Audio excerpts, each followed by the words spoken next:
Welcome to the Empowered Investor Podcast.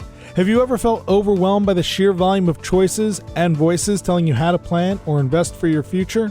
With his straightforward approach, host Keith Matthews of Toulette Matthews & Associates cuts through the noise to help you create a winning action plan for you and your family. The decision-making framework discussed in this show can transform you and your investment experiences and will increase your odds of becoming financially secure. Learn more and subscribe today at tma-invest.com. Welcome to episode 9 of The Empowered Investor. My name is Keith Matthews, and I'm joined by my co-host, Marcelo Tabuada, for today's episode. Marcelo, in the last 2 shows now, we've started to move into planning. And it was a bit of a mini-series. We're putting together 3 episodes on planning, and each one is specific to an age category. Right.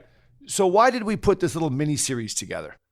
Well, I think as we're discussing financial security and all these issues to get to that goal, which is what we all want to achieve, I think it's primordial to know and be aware of the importance of the financial plan in all this picture. It's really important to know what the different stages are, what you should be doing in terms of the planning, and the impact it can have towards this final goal. That's why. Yeah, that's great. That's great. We specifically set it up into 3 episodes. The first episode being for those aged 25 to 35. So sort of your start of either careers or life, maybe even family. And then the second episode was on 35 right up to pre-retirees. And then today we'll talk about the retirees. Yeah. Can you remind us what were our takeaways for the first one, the 25 to 35s? Yes. So the takeaways here are get a grip of your budget, know exactly where every dollar is going.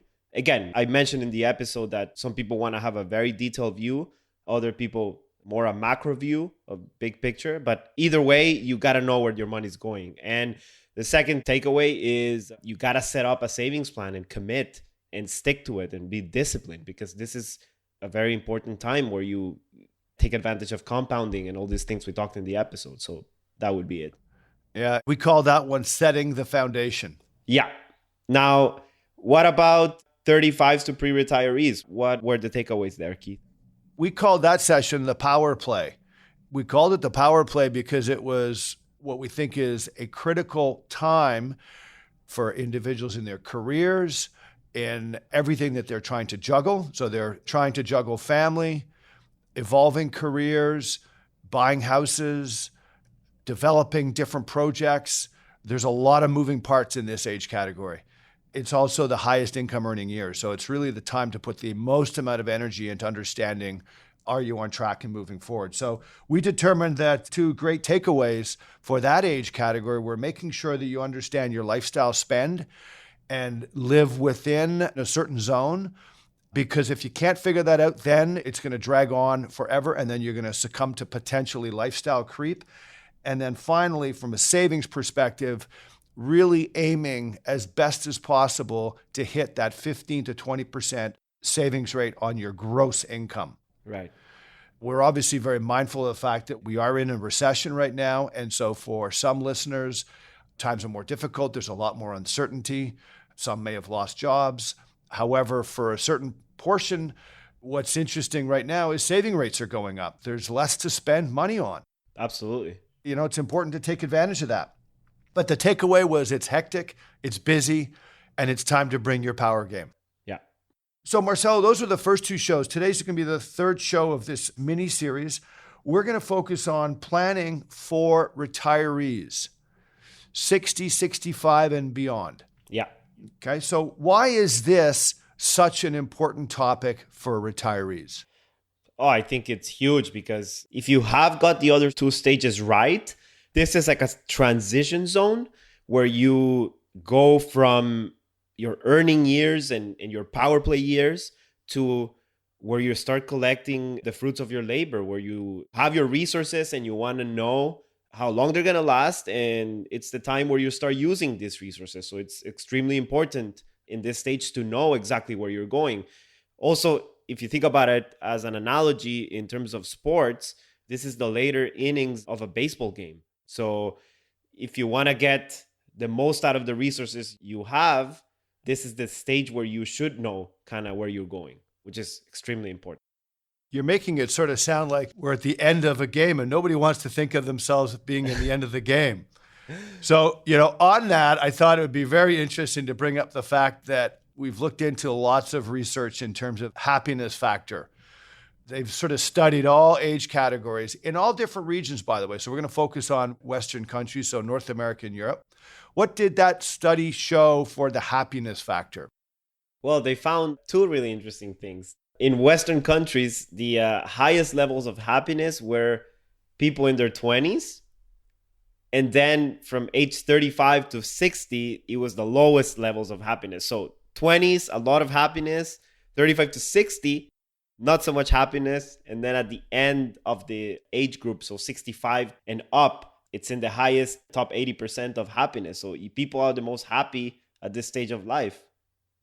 Yeah, so technically, the good news for retirees is that while it might be the sort of the last bunch of innings in a baseball game or a game, it is probably one of the happiest times that you can have between 60 and 80. And I think that's really important. Yeah, and I think also, if we're staying on the sports subject, this is where your team or yourself have a comfortable lead and you can really enjoy the game. I think whoever plays sports or any type of competitive environment, if you have a comfortable lead, it's easier to enjoy and just have fun. So well said. So let's move into the next sections, Marcelo. Yeah. So what are retirees focused on? We see a lot of people through our door, right? So I would say maybe 40% of our clients are retirees. When I go back and I look at how I started my career 25 years ago, a lot of clients at that point were between the ages of 55 and 65. They were just starting their retirement. Most of them are still with us today, but now they're 85. So we've seen the entire evolution of individuals go from beginning of retirements all the way through. And I would say that by far, the number one objective for most retirees is pretty straightforward. It's to be active, healthy, and happy. And that's pretty much at the early stages or the later stages of retirement. The other big issues are they want to be involved with kids and their grandkids. Yeah, they want to stay active in hobbies, their interests, and their passions. And if often individuals put things aside and they may want to revisit when they have a bit more time. Financially, Marcelo, what do you see? What do you see them wanting? They want to know if they will have enough. I think this is a very crucial question. You want to know if you can keep your lifestyle the same way that you had before when you had the income sources. I think, again, you want to know if you're going to be able to lead the life that you just described, being able to do a lot of hobbies, traveling, spending time with your kids, not only that and grandkids, but quality time, right?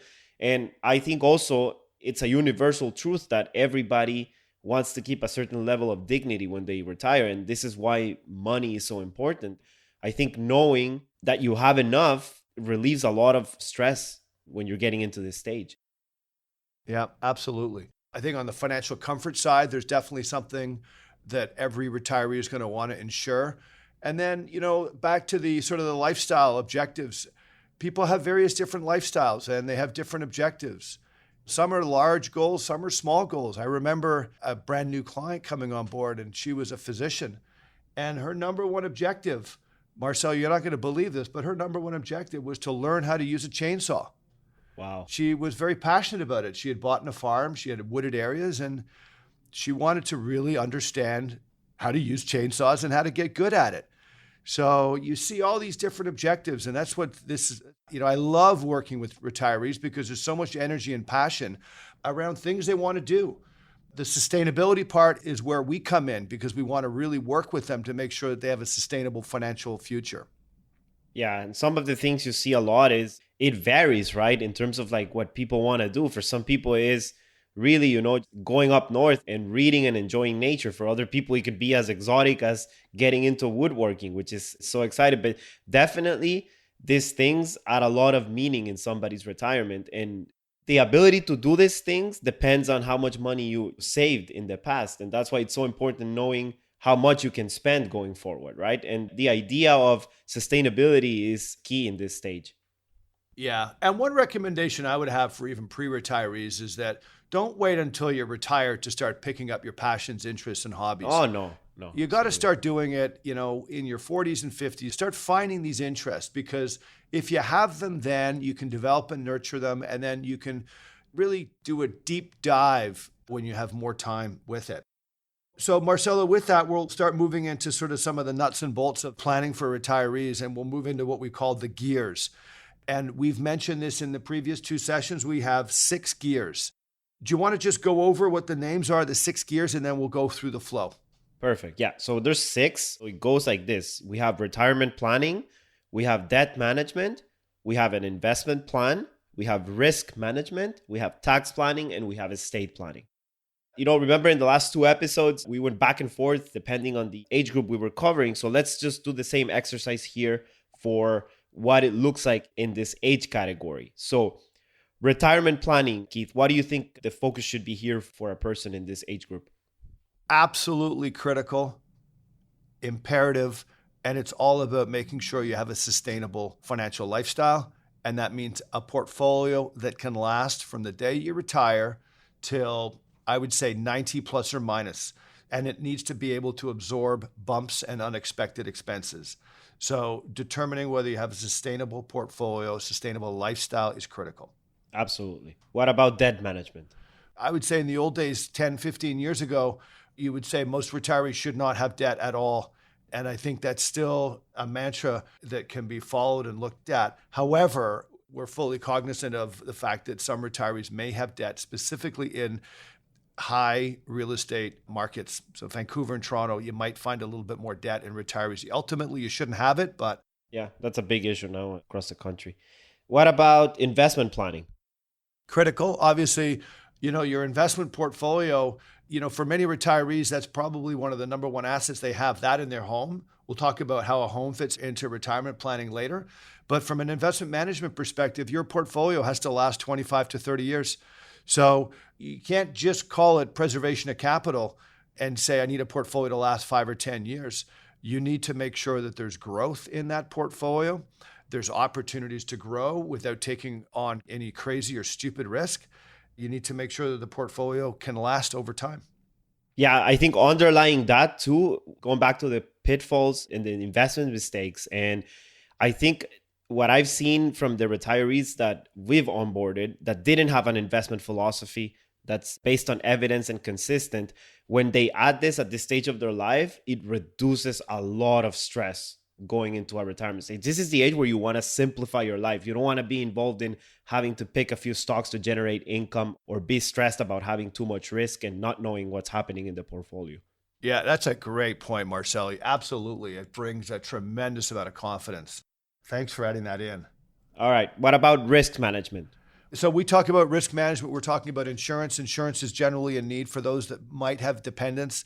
So typically you don't see a lot of usage there. Critical to have your situation evaluated by an independent licensed insurance agent or a licensed financial planner when you're looking at things like insurance.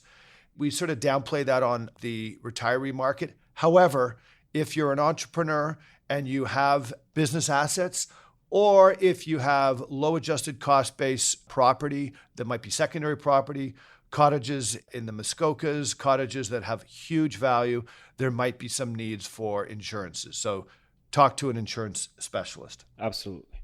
Again, we probably should have an episode just on insurance, but... Absolutely. Tax planning. Tax planning, I think, is pretty critical. Obviously, getting your tax returns done is a component of tax, but that's not necessarily tax planning. There are opportunities depending on cash flows, whether cash flows are coming from RSP accounts, RIF accounts, open accounts. There are opportunities depending on a person's income level to increase your after-tax abilities. And so that's something that is critical. I would say critical between the ages of 65 and 75. There's some opportunities there. And then there's some opportunities a little bit later. But that's something that you need to talk to a planner about. Absolutely. What about the last one, estate planning? Well, estate plan, wills and mandates or powers of attorney, again, an absolute must. We've said this in the last 3 mini-series sections, an absolute must for all age categories, regardless of what stage in life you're at.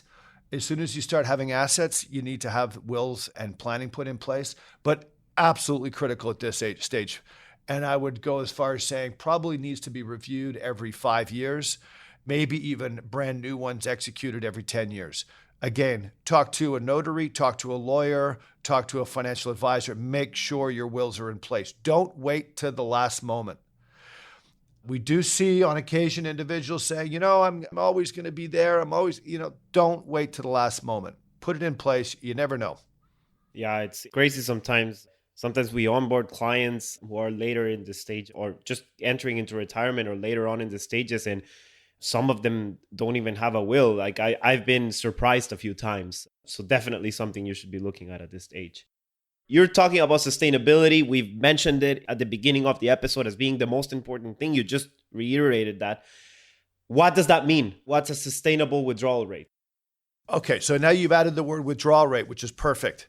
So a sustainable withdrawal rate is a percentage in which you can take from your portfolio year in and year out, not over 2 years, but over 25 to 30 years, to allow you to lead your life comfortably, pay for all the expenses that are required from that amount of money, and ensure that you still have a reasonable chance of having something left at the end of the day so you don't run out. Absolutely. So what you're saying is it's a model where you've aggregated all your assets and how much money you need to leave. And based on that, you say, okay, I could take X amount from my assets and that's going to be sustainable, right? Exactly. And the way you sort of think about this is, in a perfect world, you sit down as a 60-year-old. Obviously, you should be doing this way in advance, but I'm just saying, you're sitting down at 60 and saying, how much do I need to live to enjoy my retirement? What is my burn rate? Is it $5,000 a month? Is it $8,000 a month? Is it more? Is it $10,000? Is it $15,000? What is the amount that you need on a monthly basis to enjoy your retirement? Okay, that's step one. Step two is you calculate what are your secure revenue streams coming in. Do you have a corporate pension plan? Yes or no? What are the amounts of your government pensions? So that's QPP and CPP plus OAS at 65. What do those amounts add up to? Very seldom in today's market are we seeing individuals that have enough pension to cover all of their lifestyle expenses. So most people have a shortfall. So they're missing money. They need to get that money somehow to pay for the lifestyle that they wish to have. That money needs to come from savings. So what we're talking about here is that amount of money should not exceed a certain safe drawdown rate. This is where we're sort of pointing towards this thing called the 4% rule. And that's a big guideline, a big rule that has been used really, I'd say, for about 20 years. We can talk about the pros and cons. But Marcelo, what is the 4% rule? The 4% rule was researched and then coined the term by a financial advisor in the United States. Before the 90s, people used to use a 5% or even more withdrawal rate. And then he challenged that question. And he said, I'm going to look at the previous year's returns and see what the safest withdrawal rate is for a retiree to have a sustainable lifestyle when he stops working and that income stops coming in. So he looked at the returns for a 50-year period. So from 1926 to 1976. Now, he did this because those are the years that had overlap between the Great Depression and the crisis and the downturn, the bear market of 1970s. And he found out that the lowest number a retiree could withdraw from their portfolio to have a sustainable 30-year period withdrawal in their portfolio was 4%. That's where the rule comes from. It's a rule of thumb. Okay. So what that 4% rule comes from then is looking at the worst possible period over that 50-year period. Obviously, times have changed. And that was, I think, on a balanced portfolio. And another part that was important about that is, so let's say you had $1 million worth of savings. That means you could take out $40,000, so 4% of $1 million. And I believe, Marcelo, that you're also allowed to gross that up by inflation each year over your 30-year period to allow you to have a sustainable retirement. Yes, there's two ways that he did this. One was like you either adjust the inflation rate by what the Fed or Bank of Canada target would be. So that's like 2 or 3%, or you actually adjust it by the exact amount of inflation. But this is a bit complicated for retirees because you want to have a set amount every year. Otherwise, it becomes really complicated. 1 year is going to be, 1% inflation. Other year is going to be 3%. So essentially, people say just go with the target inflation and then adjust it every year. There's things I like about this rule, and there's things that I don't like about this rule. The things I like about this rule is it's kind of a rule that's somewhat easy to explain, and it allows you to at least get into a framework of discussion. Now, with lower returns that we have right now, often you hear that 4% rule is now a 3.5% rule. There's different variations of these rules, whether you do constant withdrawals or dynamic withdrawals based on market conditions. Suffice it to say, I think there's merit in at least understanding the basic principles. So I recall 5, 6, 7 years ago, individuals coming into our office and saying, I'd like to retire. And we'd say, okay, how much money do you need? And they would say X. And we would say, how much money do you have? And we would say, well, let's take the amount of money that you need divided by the number of money that you have. And well, that's 10%. Right. And right away, a 10% withdrawal isn't going to work. You're going to spend your capital. And if you start at 65, you might be out of capitals in your mid to late 70s. And then that doesn't even take into consideration if you have a bear market at the beginning. Obviously, we never know how life will evolve, what returns will come during your years of retirement. But I do recall that same study using sort of the safe drawdown rules had 4%, I believe, if you were retiring in 1966. And if you were retiring in 1981 at the beginning of what is the 20 greatest bull market years we've seen in the last 50 years, your drawdown could have gone as high as 8%. But you can't bank on that. No, definitely not. Okay, so when we're talking about withdrawal rates, sustainability, we know it's a rule of thumb, but there are fantastic softwares out there to kind of plan for this, getting to the bottom of this when you're looking at a portfolio. So we sort of have to stress test the model, right? How much money people have in the portfolio, their pensions, and then what their expected expenses will be in retirement. So let's get into that. Yeah, what you're talking about is it's nice to have rule of thumbs, but in the end, they're just rule of thumbs. What pre-retirees really need to do is model to the best of their abilities their retirement years. So the model has expenses. So this is what's nice about some of the software packages that are available in the market right now is you can load up your expenses and you can even stage expenses. So you can go as far as saying, I have higher expenses in my go-go years. We refer to that. I know that came through with another financial advisor, I don't know, maybe 10 years ago, but it stuck with me. And he had referred to the go-go years as 60, 65 to 75. We're full of energy, able to do everything, tackle the world, have fun, travel, be active, and those are the most expensive years. So you can model in most expensive years from a cash flow perspective. You can model in lump sum expenses, weddings, maybe gifts to kids and grandkids. You can model in large home expenses, and you can even model in health expenses, which we'll talk about in a bit, sort of higher health expenses later. So you model in all your expenses, you model in your revenues, and then what? You get a probability of you reaching the goal. So it'll tell you, for example, if you model everything and you're spending, an X amount during your go-go years and an X amount in the years after, you can even project that change in asset allocation. You're going from a 60-40 to a 50-50 when you're later on in life. So the program will stress test this model and tell you, okay, you have a 70% chance of having enough money till age 90 or 95, depending on what age you decide. Now, this is just a guideline, right? Yeah, but you're jumping ahead and you're already moving into the Monte Carlo concepts here. Yes. The projections usually will take a straight line approach, a lot of projection systems. But what you're suggesting is doing a couple steps more, which is getting into things like Monte Carlo. And we do things like sequence returns, which is what happens when you retire and you fall right into a bear market. In your first 10 years, you can't get that 4% return in your balanced portfolio or 3.5% because you're in this really poor period of returns. What does that do for your retirement? Well, it has an impact.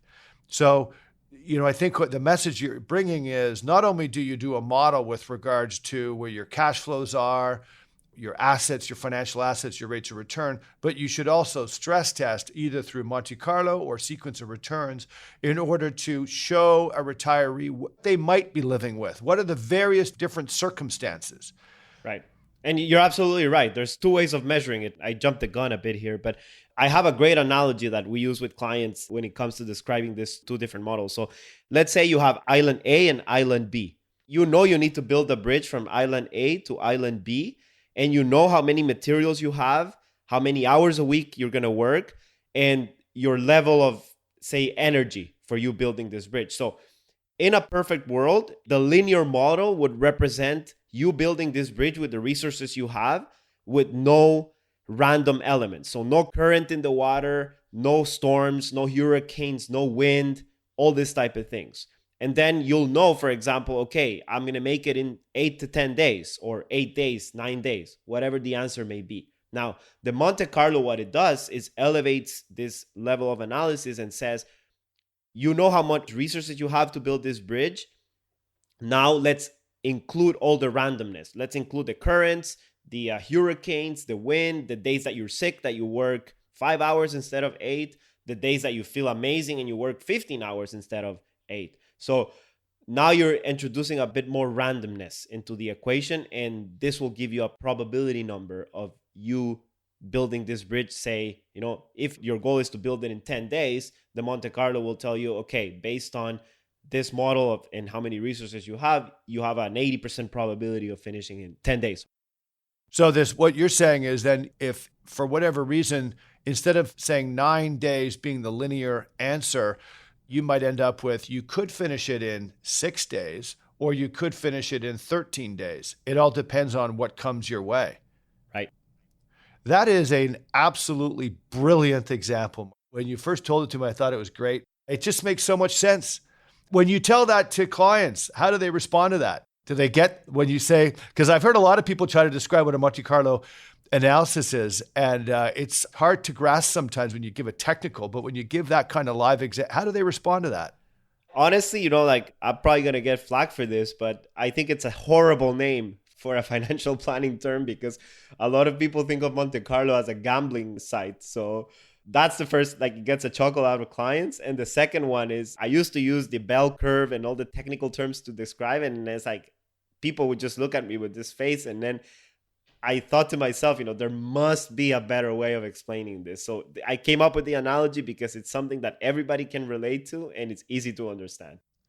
I think it's great. I think it's fantastic. You should write up a little piece on that one. All right. So let's move on now. We've talked about the nitty-gritty of sustainability and why it's important to stress test it. What about some challenges when talking about this retirement age? So the biggest challenge that I think all retirees face is this idea of unexpected expenses. Right. And it pops up all the time.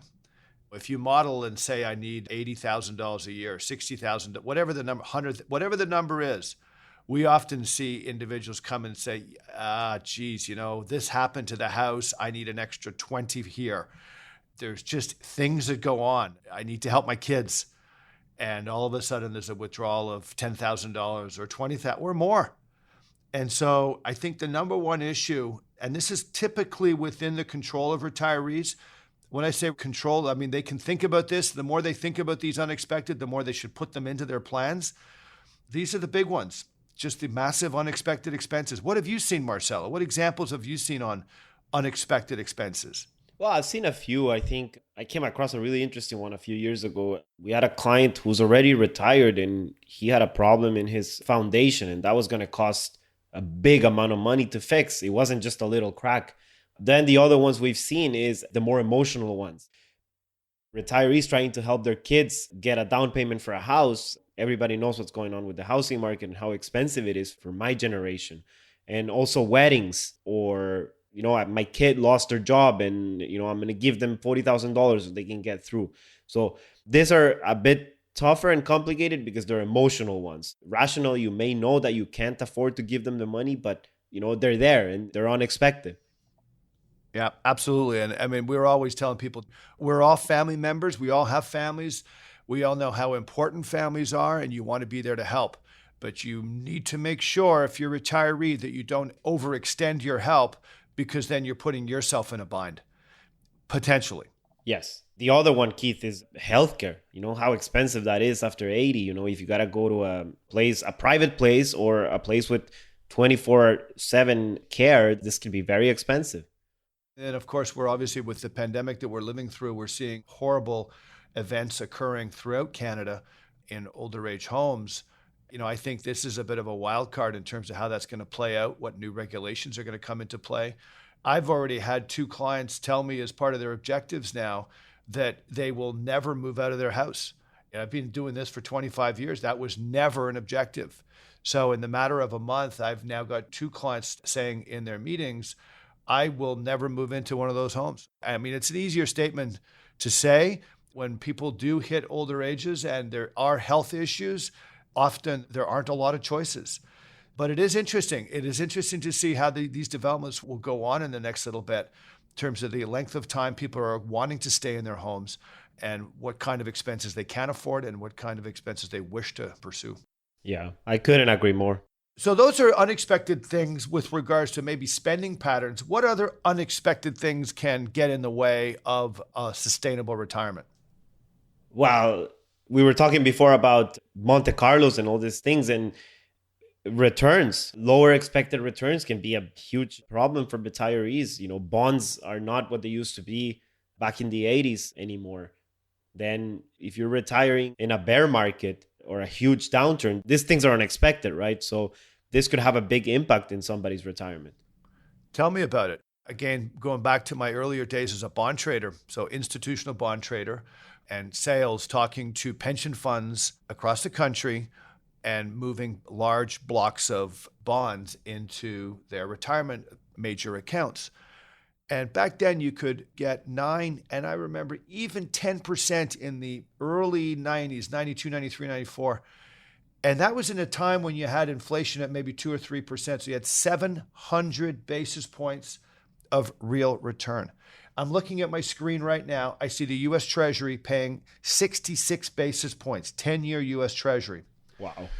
So if inflation now, we might be in a small deflationary blip right now with the pandemic, but let's say inflation still hovers in between 1% and 2%. You have negative real returns before taxes, and that's unheard of. So for a retiree now to assume they can get a rate of return, it's a great time to be a borrower if you have the financial capacity to borrow, hence why property values are up so much in the last decade or two.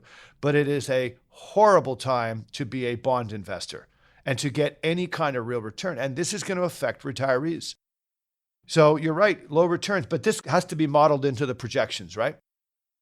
Absolutely. You got to be ultra conservative here and go for a lower number just to get a more accurate. I think there would be nothing worse than to overshoot this expected return and then end up in disappointment. So I think what you'll end up doing now is you'll end up seeing people using, I would say a few years ago, people were trying to get away with 5-6% for a balanced portfolio. Until this point, I've always been using 4% for a 60-40 portfolio after fees. We're probably going to have to ratchet that down to 3 to 3.25, 3.5 maximum. And this has implications in terms of sustainable portfolios. It just means people will have to save more in preparation of that day where they stop working. And let's be very clear here. This is expected returns. It's not like we're making a prediction, right? Correct. Absolutely. Marcelo, we would never make a prediction. Good. I just wanted to make sure we make that clear. So listen, we're not wrapping up yet. We've still got one last section to do here. This is a little bit of a longer episode than normal, but there's just so much in it. And it's so important. Yes. Let's tackle the last issue we've got on the plate for today's agenda, which is houses. How do homes fit into retirement plans? We've all heard people say things like, well, you know, my home is my number one retirement asset. That's where I'm putting all my money. Is that a safe thing to do? Is that a practical thing to do? Like not save and put everything in a home? No, absolutely not. Don likes to say, Don is the other partner of the company. He likes to say that you can't eat a garage door. I think that's really funny because you may have a lot of equity in your house, but you can't eat it, right? You're going to have to do something about it eventually. Yeah, what you're referring to is that, let's say 65, you don't have investments, you have your Canada pension plan, but you need more than Canada pension plan, and you say you've got your house. You need more cash flow to sustain yourself, to live, to do all the things you want to do, and you can't actually access the equity unless you start doing reverse mortgages, which is not something that you typically do at 65 years of age. You do that later in life. So absolutely couldn't agree with you more, Marcelo. And we always tell individuals, you need to build up enough of a sustainable nest egg to carry you through your retirement years. Your home is possibly the last standing asset. Your home might be used as that asset should you need extra medical care, should you need to move into a retirement home. Your home might be considered the asset that's used as an asset to beneficiaries or a buffer in your plan, ideally. We do know, obviously, that many Canadians need to sell homes prior to that, but the goal should be not to have to sell your home. Yeah, and I've seen it with clients when you start doing the projections in the software we were mentioning. You show them that they don't need to sell their house in order to have a sustainable retirement, as opposed to the ones that may have to sell it at 70, 75. And maybe that's okay. They want to sell it. That's not the question here, but it's a big difference to know that you don't have to do something as opposed to knowing that you have to do something just to have a sustainable retirement. So the stress level in those two opposing hypothetical scenarios, or actually not hypothetical, I've seen this in the general sense with clients, that the stress level will be less in the ones that know that they don't have to sell this asset. Yeah, absolutely. Absolutely. Let's go through different stages of retirement living now in terms of living in home, renting, that whole transition. So we often hear individuals say they're going to downsize. Yes. Give us a quick idea of what that understanding is. What is downsizing? How does it ideally work? Yeah, it means, for example, you sell your home and you go to a smaller house that is easier to maintain, easier to manage, less maintenance. It could be in the same town, it can be in a different city, but essentially the point is to simplify your life. Yeah, that's for sure one of the critical points. A second point that you often hear individuals think about is, well, when I downsize, I'll take equity out of my house. And I'll take equity in my house, which will be used to help fund my retirement. So I'll sell $1 million property and I'll buy a $500,000 property. And I'm going to take $500,000 out and use that for my retirement. Correct. One of the biggest challenges in that concept is it's not easy to do that. And I mean, yes, it is if you leave an urban city and move farther away, like a lot farther away. But when you actually ask people, are you willing to do that? They're kind of saying the opposite. I'd actually like to move maybe closer to the city. And that's where downsizing actually gets tricky, because the prices tend to be going up as you get closer to the city. So the idea of downsizing from a financial perspective is not obvious when you sell, trying to rip equity out of your property. Harder to do unless you move, into lower price regions. But most definitely the idea of downsizing to make life easier, to have smaller expenses, to have a more manageable property, to have less landscape to worry about, to have less interior space to worry about, I think is a great idea. You know all about landscaping headaches, right? Oh my God, I'm on a 2-month project now, Marcelo, but I've got my kids working in it, in a sort of this idea of pandemic and stay local and be careful. We're spending a lot of family time planting hedges. Yeah. But yeah, so the downsizing is a classic concept, but a bit trickier to execute. Yeah. You need to be mindful that you might not get as much equity as you think out of your house. There's also transaction costs. Interestingly enough, I am seeing a younger generation think about downsizing, individuals in their 50s to maybe even early 60s. And they're not downsizing from a financial perspective. They're downsizing just to make life easier. They're tired of maintaining. They're just tired. They want to do more things. Absolutely. So what age do we see our clients typically holding on to their properties till?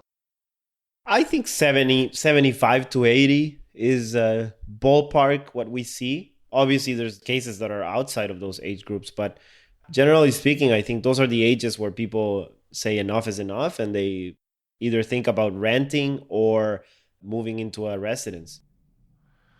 Yeah, for sure. I mean, I think the 75 to 80, they're most likely going into a rental. And we've had lots of clients do that. And again, it's just because they just don't want the headache of ownership. I think the typical longer term residences are 80 plus. 80 plus, 85 plus. I actually think that model is going to be challenged a little bit given what we're seeing with the pandemic. I do think we're going to see more people try to live in their homes longer. I agree. I think this is going to be a new trend that we're going to see. As long as they're in good health, I think they're going to try to do it. Yeah.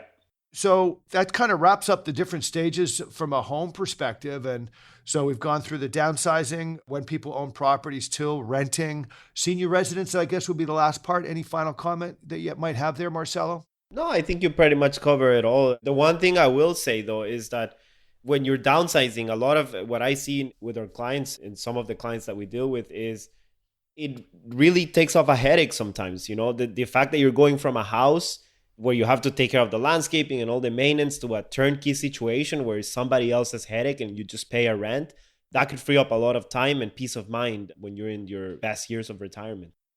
Absolutely. My dad sold his place. He had a 40,000 square foot property. And I think about it now. I used to cut that grass with a push lawnmower. It used to take me, God. When I was 14 years old, it took me 3.5 hours, Marcelo. Oh, boy. How long does it take you to cut your grass? About 20 minutes. 20 minutes an hour is kind of what you typically would think. It took me 3.5 hours. Anyway, you could see why he was 73. My mom passed away earlier, unfortunately, and he just didn't want to maintain a large property. And so at 75, he sold the house, 40,000 square feet of property to cut, moved into a rental apartment, loved it. Spent 3 months a year traveling, every country you could imagine, New Zealand, Australia, South America, everywhere. Just loved it. Loved the idea of not having a responsibility. It's just ingrained in some cultures, right? The idea of owning, like some cultures, like, the Italians and the Greeks, for example. I married a half Italian. Like when you tell them like you're going to pay rent, it's like, oh my God, you're giving your money to somebody else and you're paying somebody else's mortgage. It's like, it's this taboo, right? So those things are tough for people to get over. Yeah. So listen, let's wrap up here. This is probably our longest episode that we've ever done. Great episode in terms of content. So much to deal with here. But what does planning bring retirees? Let's start wrapping up here.